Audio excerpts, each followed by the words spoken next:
जब सुने के होई भोजपुरी गाना बस बजे के चाही गाना।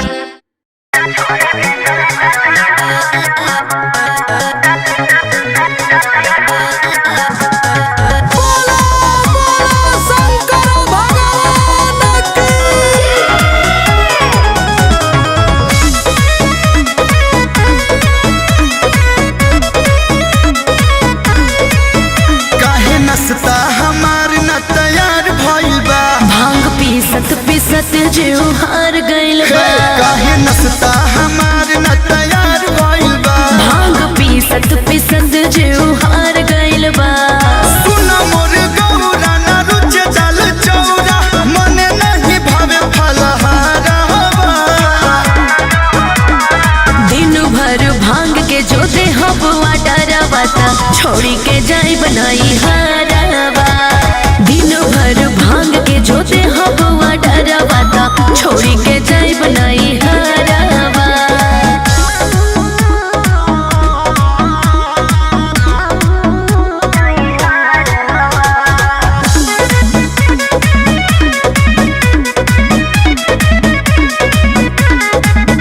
जनी गुस्सा कर गौरा रानी, अभी ढेर हम टेंशन में बानी।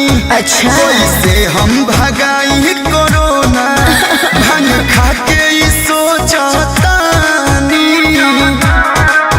सुनी देखी न दोबारा आई गईनी जी, हमको तना सुखाई गईनी जी।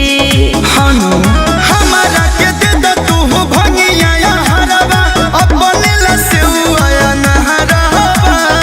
अच्छा चालू बानी दिन भर भांग के जो दे हवा डरवा ता छोड़ी के जाई बनाई हारवा। ए भोला दिन भर भांग के जो दे हवा डरवा ता छोड़ी के जाई बनाई हारवा।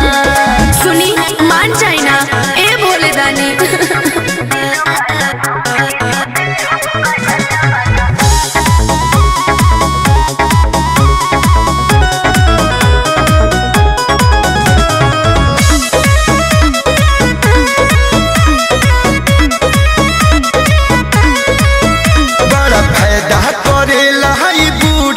अच्छा सारा टेंशन से मिले न छूट, चाहे नीमन कह चाहे बाबू, यह हमारा लाय अमृत के घूटी।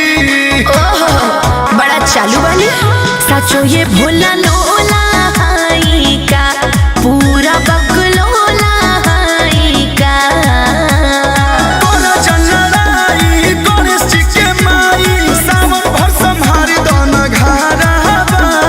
ना भोला ना दिन भर भांग के जो दे हवा डरवा ता छोड़ी के जाई बनाई हारवा। दिन भर भांग के जो दे हवा डरवा ता छोड़ी